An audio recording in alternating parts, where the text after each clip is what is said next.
Isang magandang umaga, Pilipinas, Luzon, Visayas, Mindanao. Good morning, good morning, good morning. Isa ring magandang hapon sa North America at magandang gabi sa banda po ng Europa. Yan. Kumusta po sa lahat ng ating mga kababayang Pilipino na nasa iba't ibang bansa? Yan mga kababayan, marami pong mga DDS ngayon na ang nag-iiyakan mga kababayan. At galit na galit dahil nga po sa ipinalabas na video na kung saan merong mga special police force na idineploy sa Davao City. Yan mga kababayan, panoorin po natin.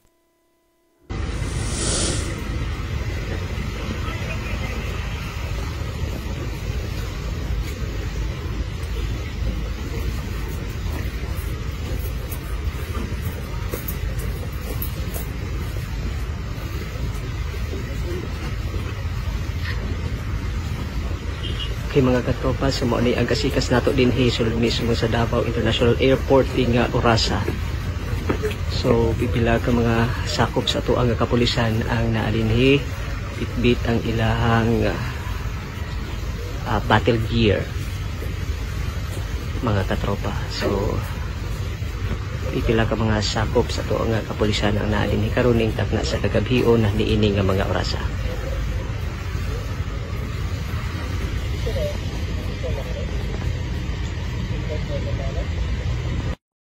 Ayan mga kababayan, ito po ay grupo ng Special Police Force na sinasabi pong aaresto sa dating Pangulong Digong pag lumapag ang kanyang eroplano. Yan, mga kababayan. Kaya marami pong mga umiiyak, mga takot na takot at galit. Mixed emotions po ang mga DDS ngayon mga kababayan. Dahil palapit na ng palapit ang katapusan. Actually, kumanta nga si Sal Panelo kung napanood po ninyo. And now, the end is near. And so I face the final curtain. Yan. Mga kababayan, yan po ang inawit ni Sal Panelo.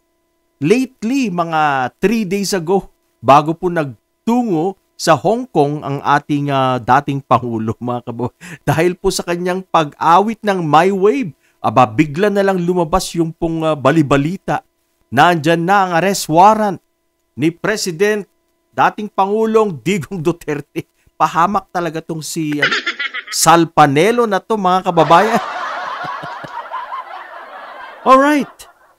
So kung totoo man po ito, na merong isang malaking grupo ng Special Police Force ang dineploy sa Davao City para po dakpin ang dating Pangulo, ano kaya magiging reaksyon ng Pangulong Duterte dito mga kababayan? Manlalaban kaya? Yan ay isang malaking katanungan. Isang malaking tanong mga kababayan. Dahil sinabi niya po, kung aarestuhin niyo ako, magkakabarilan tayo. Yan po ang kanyang pahayag. Makikipagbarilan, manlalaban daw po siya. Yan po ang kanyang pahayag. So, makikita po, titignan po natin kung meron ngang armas, kung meron ngang tinatagong panabla, itong si dating Pangulong Digong Duterte. Makikipaglaban daw po siya sa PNP, mga kababayan. Makikipaglaban sa SAF, mga kababayan. Yan. Malalaman po natin yan kung may katotohanan ng kanyang pahayag na makikipagbarilan ako. Yan po ang kanyang sinabi. Ano pa? Ano pang pwedeng mangyari o posibleng mangyari? Posible po natin makita dyan na ang mga locals, ang mga Davaoeños na panatiko sa Duterte, abay talaga pong kanilang proprotektahan ang kanilang iniidolong ama ng lungsod ng Davao, mga kababayan. Pero gusto ko lang pong linawin ngayon na hindi na po kagaya ng dati ang dami ng mga supporters ng Duterte. Hindi na ganun karami. Ngayon po, wala na. Nahati na po ang Davao dahil andyan nga po ang kandidatura ni Carlo Nograles, mga kababayan. So ibig sabihin, hindi po lahat ng taga Davao ay talaga pong sumusuporta sa Duterte. Marami na rin po ang nagising, marami na rin ang ayaw sa mga Duterte. Iyan po ang realidad sa Davao. So yan, so posible po na meron pong kukunting grupo na lang kagaya po nung time ni Kibuloy nung siya po ay inaaresto ni General Torre sa kanyang kaharian sa Kingdom of Jesus Christ, mga kababayan. Marami pong mga lokal na mga supporters ni Kibuloy ang trying to block. Binablock po nila yung pagpasok ng kapulisan. Maaring ganito rin po magiging scenario pag nangyari po yan. Andyan po ang mga tao. Pero sila po ay binigyan ng babala, warning, na huwag gagawin ito.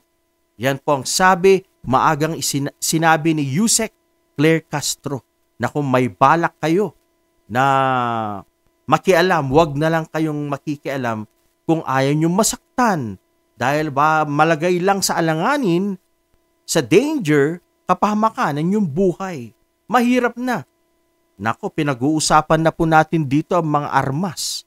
Sigurado ang mga arresting police officers ay may mga armas po yan, kaya delikado po. Kung mangyayari po ito, dapat ang mga supporters ni Pangulong Digong, dating Pangulong Digong, wag na lang pong makialam para walang masaktan. Yan. So, this is just a friendly reminder sa mga DDS na panatiko. Alright? O, posible din kayang makialam at protektahan ng sino ba yung kadikit ni sinasabi nilang protektor ni dating Pangulong Digong, yung mga tao ba ni Normie Suari? MNLF ba yun?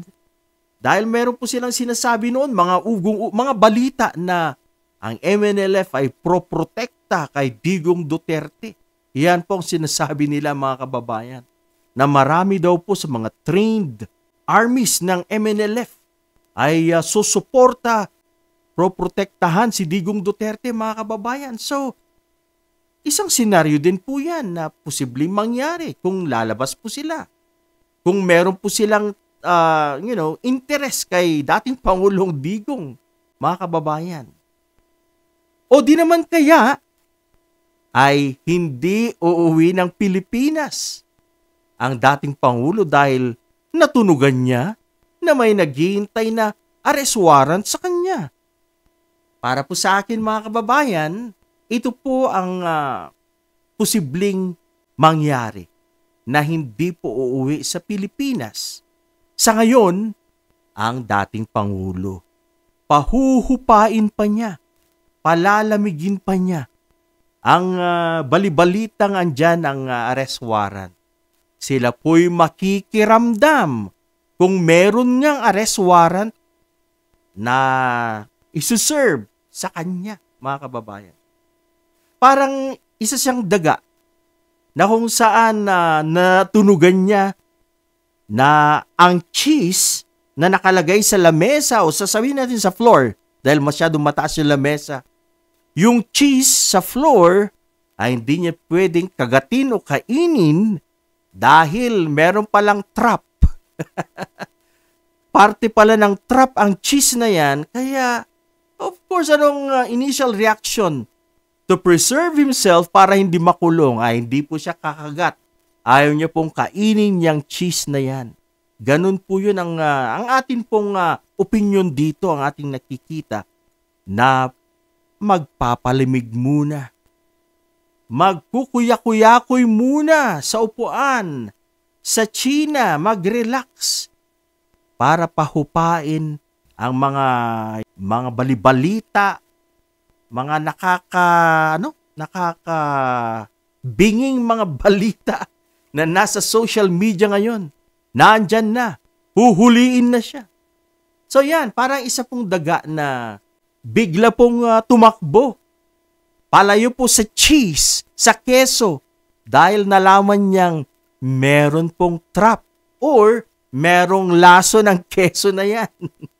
Kaya yan po ang ating malalaman. Malalaman po natin yan, mga kababayan, kung anong mangyayari. Pero kung umuwi siya ng Pilipinas ngayong araw, abay talagang makikita po natin ang kanyang tapang dito, mga kababayan.